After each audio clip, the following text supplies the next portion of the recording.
host, Samantha Stone. I am filming at the high school today, which is a lot of fun because we're going to go down and talk to our theater students who are putting on a production. But before they do that, we're going to catch up with Mayor Scott Galvin and talk all things happening across the city. Welcome, Scott. Hey, hi, Samantha. How are you? Good. You guys gave out a lot of meals this past weekend, I hear. Yeah, a lot of Harrow's pies, a lot of happy customers.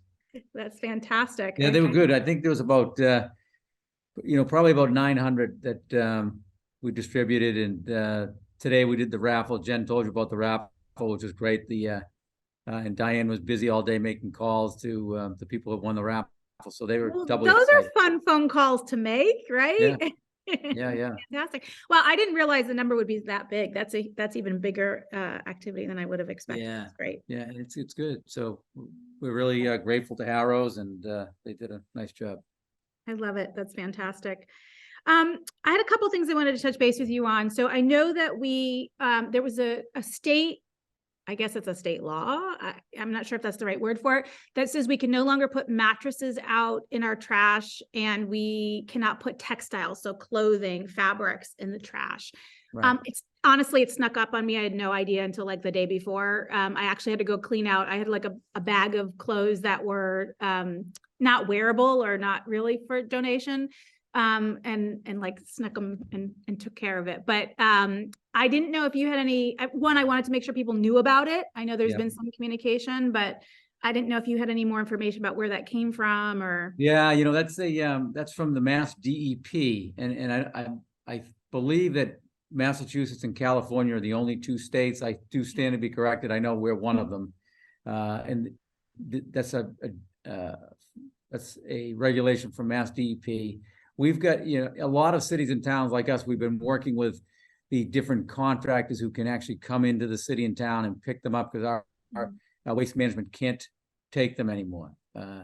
So we're working with a company called Tough Stuff, and there's a few others, but we're trying to put a list of preferred vendors together, and we're hammering out the final details. They're an independent contractor. We're only trying to provide the service. We have nothing to do with them. Okay. Other than when they talk to us and say, this is what the rate's going to be. So we're trying to negotiate rates with 2 or 3 different vendors so they can come into the city and, pick up mattresses for those people who call. That's great. And textiles is relatively easy because we already have across the city a number of bins. And I think a lot of people, myself included, think about them for things that are gently worn, but you can put anything, even with holes and things, because they use, the scraps of material and to do things. And my understanding is both of these laws is just about keeping things out of landfills. That it is. And with the textiles, like you said, there are, you will notice, particularly at the schools, because I think there's a little bit of a, might be a fundraising aspect where they have the boxes and you can drop off the textiles, but we're also, again, working with another vendor, and I forget the name of the vendor, but they are in some other cities and towns where, again, we would just be setting up the service so people could elect to opt into it. And then there's like you'd call the vendor and you put out some type of box that they give you to pick up your textile. So we're working on that as well as a service for the residents, but both of them are, like you said, they did creep up on most cities and towns across the Commonwealth. And as far as the mattresses they're on, there's a handful of bigger providers that will do it. And of course, there's always, you can go online and find somebody, but the prices can range. People called us up a couple days after and said, I'm getting quotes of like, $150 to come pick my mattress up, and not too happy about it, but it's like, that's the state law. We have nothing to do with it. Yeah, that's a big one. I know a lot of times if you buy a new mattress, a lot of the companies who deliver will take your old mattress. Not always, but it's certainly something to look into in the future. That's a good point. They do offer that, and I know you and I have talked about that's the way of the future for some of this recycling stuff, and that's the best way to control it. And with the the manufacturer, whatever the item is, whether it's a TV, a washing machine, dishwashers, in this case, mattresses, they own them from the beginning of the cycle to the end of the cycle. And that's the way to address this. And like you and I talked about this, Maine is very aggressive in how they handle, and I think they do have a lot of I think they have universal statutes on that. We're gonna look at that more, but Massachusetts has been working on it, and there's opposition, of course, from some of the lobbyists, but that is ultimately the way that, ultimately the way to go if we're gonna control what gets dumped into our landfill. And there's always a cost, like if you, even with the mattresses, you say they offer it, they're charging you. If you go to like, Jordan's Furniture or Bob's Discount Furniture, they'll always ask you if you want the mattress picked up, and there's a charge to have yours. Oh, there you go. See, I haven't bought a mattress in a while. You can tell. Oh, yeah, they offer that, but most people defer, and they would just stick him in the trash, which was fine up until November 1st. Yeah. And it's similar to tires. I know if if you get new tires, they'll dispose of it for a fee per tire kind of thing. So similar situation. I did want to talk a little bit about teachers. So we know from some communication that the teachers unions they shared out some communications and shared publicly that they voted against the current contract proposal, like 98%. I might have the percentage wrong, but pretty dramatically against the current proposal. I know we don't want to negotiate publicly all the details about it, but maybe you can share a little bit with us about how we're responding to that and what happens next now that that's where we stand. Yeah. I'm actually going to be at a meeting at 5:00 to discuss that with the negotiating team from the WTA and kind of find out why and what transpired. But we've been working. We've got the same goals as to get to yes. That's what you're always trying to do when you're negotiating contracts. So we have been very cordially negotiating for the past six plus months.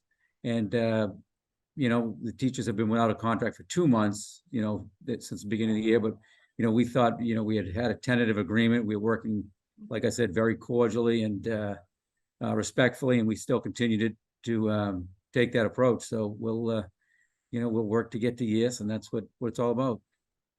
Can you share anything about, where the differences lie, or is that something you'll have that conversation tonight? We don't know yet. That's what we'll talk about, because we'll talk about it tonight at 5, and then we'll go from there. Okay, that sounds great. Anything else that you'd like to get us updated on? No, I think that's good. Quick update, and then we can, we have Veterans Day. You already went over that. Veterans Day is this Friday. We'll have the big ceremony down on the Common. Starts at Central Square, and we'll be down at the Common Friday at 11 a.m. I think that's great. And I know that this won't publish until Tuesday, which is Election Day, but it publishes early enough that some people might see it before they go vote. So if they haven't voted yet, get out there and go do that. We've got lots of people working the polling locations ready to take votes. Good point. Get out to vote tomorrow. Yeah, excellent. Well, today. Thank you, Scott. Today, exactly. Get out today and vote. Thank you, Scott. Thanks, Samantha. Bye-bye. Welcome back. I'm really excited. We have moved places, as you might be able to tell. I am now in the auditorium of the high school and really excited to meet with some very special people who are going to tell us all about the play that's happening at the school. Welcome, everyone. Thanks. Thank you. Great to have you here. I'm going to have each of you introduce yourselves and your role in theater in just a second. I do want to thank Noah for joining us. He is head of the theater program at the school and has been really wonderful about coordinating today with us. And thank you for joining us. Absolutely. Thank you. Yeah, it's good to be here. Great. I'm Cece Allen. I am the stage manager for the musical. Excellent. My name is Michaela Hamilton. I will be playing Anya in Anastasia this year, and this is my second musical at Woburn High. Fantastic. I'm Cameron Nye. I'm playing Dimitri, and I'm also the assistant choreographer. I just have to tell you, I am desperate that I have no musical talent. I always wanted to be in theater productions and sing, and I'm completely tone deaf and cannot do any, I have none of the talents that you all have. So I'm deeply jealous of all of you have. But I also had 2 students who went to the high school here and were in tech crew, and one was the stage manager for their senior year play. And I know how much hard work goes into putting on a production like this. We show up and we sit in the audience and it feels sort of magical, and you take us to a whole nother place and a whole nother story, but that's not how it really happens. Cece, why don't you tell us a little bit about how all that behind the scenes happens and all the bits and moving parts? Right. So it's a lot more than people think it is. Especially, usually the stage manager has multiple jobs underneath, so I help run rehearsals and I help take notes for everything. I also help, like, if any tech questions, I help them design. I'm also the set designer as well, so I'm designing the sets, putting things together, kind of making sure that everything runs smoothly as far as like tech goes. I can't sing, but We share that in common. exactly. Well, you're not a Gladly. Well, I really appreciate it. There's a lot of work, and you're wearing an awful lot of hats to do all of those things. And then, of course, there's all the tech stuff that happens with lighting and music cues and microphones and all the things. And we do have a beautiful auditorium here. We're very lucky to have that space. But there's a lot of parts that go with it. Tell us a little bit about, and I'm going to let you volunteer who's going to answer this question. How was Anastasia chosen for the production this year? Well, let me acknowledge a few people first, and then I'll tell a little story, or tell a little story and acknowledge a few people at the same time. So if you go back to last spring, after we put up this musical, The Lightning Thief, which is the Percy Jackson musical, which was like a real, kind of a high point for everybody. The adults who were involved got together and over dinner and decide and Dinner's important to this story, I can tell. Dinner's not like super important, but we got together in a less formal atmosphere and threw around a number of different ideas, and one of the strongest contenders for this year, we talked about changing things around and doing a musical in the fall instead, because things would be less chaotic. So many things are happening in the springtime, and doing that musical on top of everything else led to some pretty serious exhaustion, I think, for most of us who were involved. And so we decided, we're good with changing things around and doing it in the fall. And also, honestly, Anastasia was just one of those that kind of rose to the top as a strong contender. It's something that's relatively new. I think the Broadway version of it premiered only in 2017. So again, this is a new show, but also people are really familiar with it because of the Disney, it's not Disney, because of the cartoon. And so this is different from the cartoon. But it still has a lot of the same music and a lot of the same characters. And really, honestly, that's kind of how it was. And it was just this process of eliminating other things, keeping in mind the sort of pool of student actors that we had and the voices that we thought we would be working with this year. And we wanted to do something that was still new. And so yeah, it just became the kind of the best choice of the short list that we discussed. I love it. So moral of the story is feed Noah, and he's going to come up with a great production idea. Right. Oh, and I should add the people that I need to acknowledge and who we met with are first Brian Gilberti, who's the music director, and he's the chorus director, and he runs a cappella here. He also runs the Mishawum Choral Society or something like that. And so his input is really, really important in choosing a musical, because he knows a lot about what, the pool of students that we have who can sing these parts. Caitlin Caldwell, who's on stage right now, started as our choreographer last year, and she's a teacher at the Kennedy Middle School. She's a science teacher. And she's been really instrumental in coming on board and being part of this team where we collaborate a lot and figure out what we want to do. So that choreography isn't a separate part of the show, but it's really integrated into, there isn't we don't think separately necessarily about blocking versus choreography. It's all movement. And so she's really integral to that. And also the last person is my wife, who also works here, Justine Thomas, who's in the task department as a social worker. But she also is really active in the theater world, and she acts as the technical director. But if I'm being fully honest, and these kids know this, give me a couple actors and I will put them on stage and have them do the right stuff. But give me 30 to 40 actors and it just becomes mush on stage. So I really rely on other people to help me place things and figure out big, huge scenes for blocking. So I think it's a collaborative team, and that's the team that came up with, the idea to do this. I love it. Well, thank you for sharing. And I know all theater is a team sport. There's lots of people who are involved in lots of different ways. And these guys too. Yeah, just a little bit, right? Cameron, when you're taking on a part that is recognized, right, like this will be for some folks, how do you make it your own? How are you going into this to sort of put your stamp on this and to make this our local production? That's one thing that I've had a little bit of a hard time doing, but honestly, it's more about just making it, like, you do put a little bit of yourself into every role that you play, so a lot of it is just finding where you can sneak little parts of yourself into the roles. And personally, I have seen the movie, but I haven't watched the movie in quite a bit, especially after we found out we were doing it, because I didn't want to base my performance off of the Broadway version or anything else. So just keeping it really personal to me is something that's really helps me. Being able to find something that I connect to with any character that I play, Dimitri, anything. I love it. So tell us a little bit about Dimitri. What can we expect? He definitely starts off as a player, I guess is the best way to say it.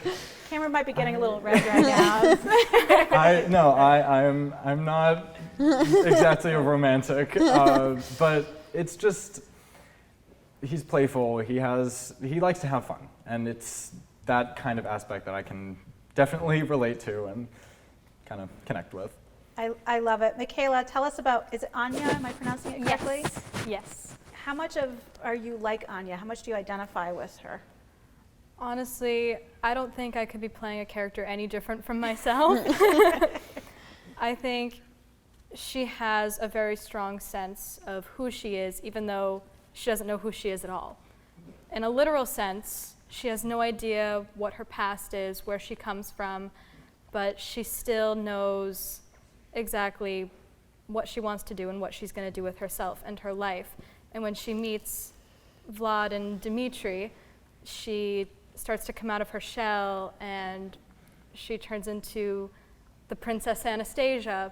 But for me, that's kind of a journey that I've been struggling with. I've been struggling with this journey to come out of my shell.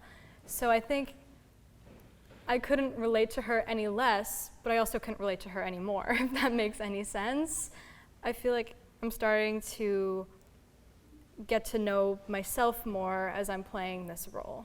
Well, that is actually a true gift, right? What a wonderful experience to be able to identify with some of the challenges the character is going through and learn more about yourself. I love that. I think that's fantastic. Now, the two of you have to work really closely together, Cam and Michaela, on stage, right? You have a relationship that's different than your real life relationship. Tell us about the work you do to practice and to get ready for that. Cameron, I'll start with you, and then Michaela, I'll have you correct him where he might be wrong. I'm just kidding. I mean, I would like to think at least that me and Mac are friends off the stage. Obviously there are some more romantic parts to the story, and obviously that's not always the easiest to kind of just pull out of nowhere, but I think just being able to say, like, all right, this is my friend, like, it's somebody that, like, I can feel safe with and I can feel myself with is something that's really, really helpful in those, like, more tender, vulnerable moments. Michaela, anything you want to add? Honestly, I absolutely agree with what he says, because playing a love interest can be very awkward, but I'm very lucky that I am able to do it with somebody that I know and trust. So basically what he said. Yeah, I think that's great.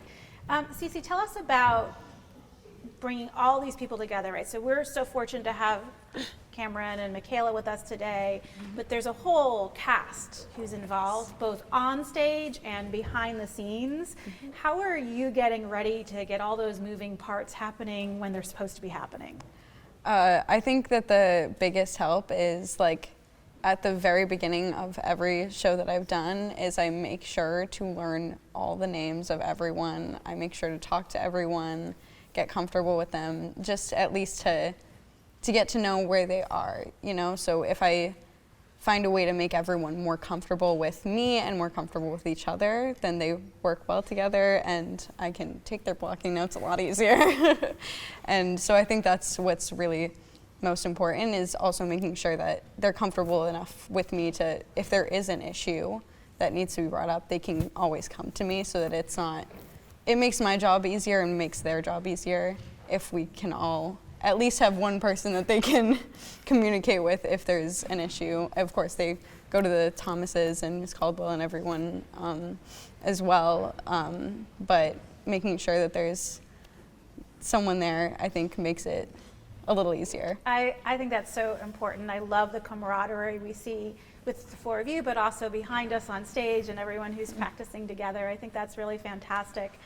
Do you have a favorite song? I'm going to ask each of you that. So Cameron, we'll start with you. Do you have a favorite song in the play? It has been changing a lot, especially since we started working on it. Some of my favorites have become my least because of the difficulty. There is one number, Quartet at the Ballet, that I absolutely adore. There's beautiful dancing, vocals, that is one number that definitely has it all. I love it. Michaela, how about you? For me, I would say my favorite is In a Crowd of Thousands.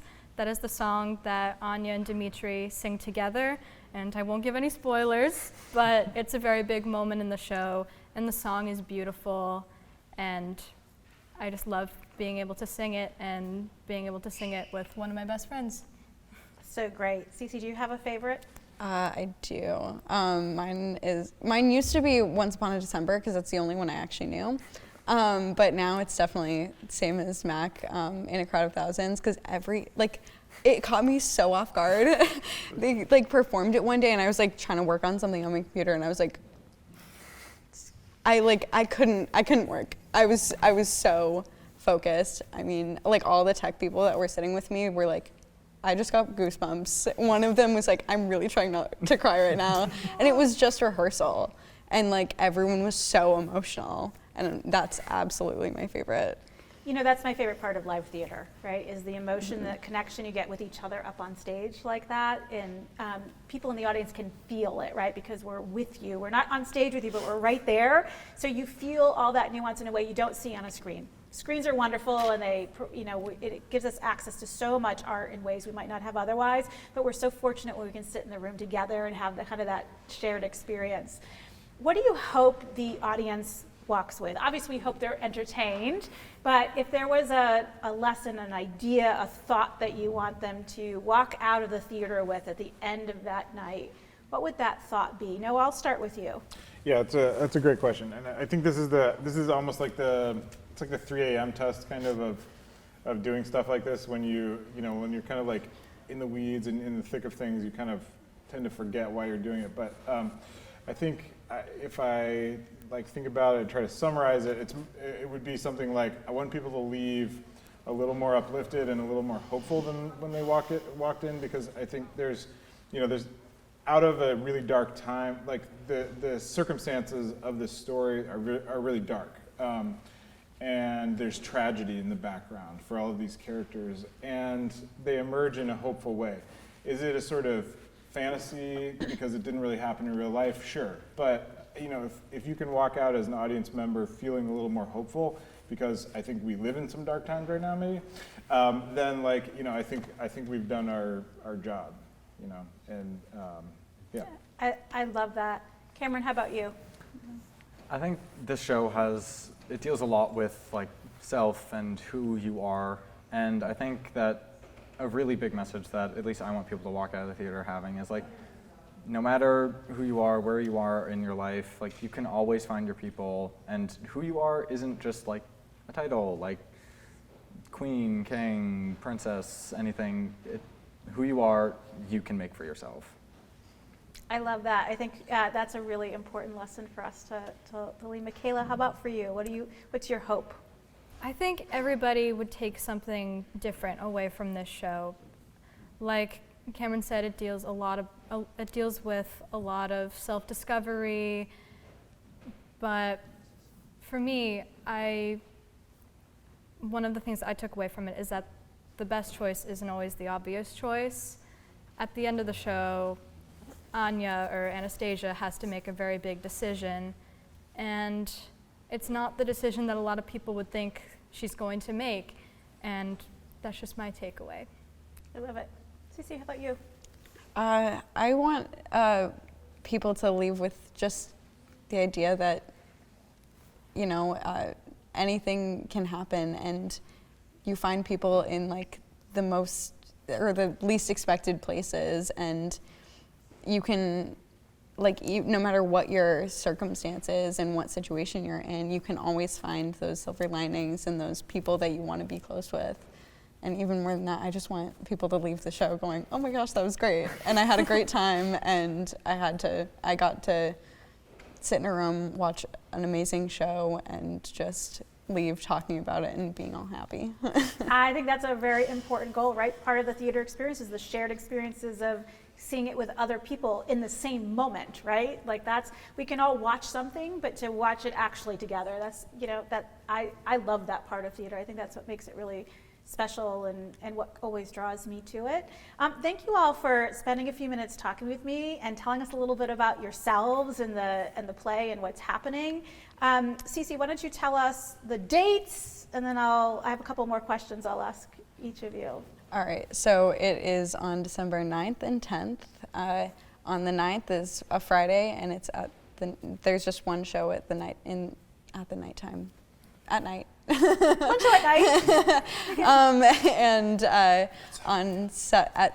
did you just say 7 a.m.? 7 p.m. It's 7 p.m. I was like, wait a minute. In the morning. And then the Saturday there's 2 shows, one at 12. 1 p.m. 1, so close. I asked the wrong person. I'm sorry. It's all good. I know it's on the 9th and 10th, and there's 2 on Saturday and 1 on Friday. That's the most important thing. Who wants to tell me where people can get tickets? I mean, I can. Yeah. Well, so there's one big banner, and there's also stuff on social media. The banner has a QR code. The forthcoming poster has a QR code, which you just take your smartphone and scan it. But the easiest way is to probably navigate to our Facebook page, Woburn HS Theater, and there's a ticket link there. And there's also,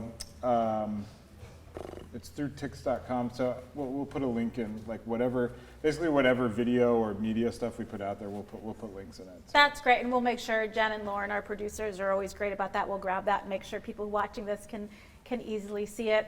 Thank you all so much. Before we go, I do want to do one thing. So I want to acknowledge all the people back on the stage, and I don't know if we can get their attention for a moment, but I think we should give them a round of applause for them to continue to rehearse despite the fact that there are cameras and everything here. So,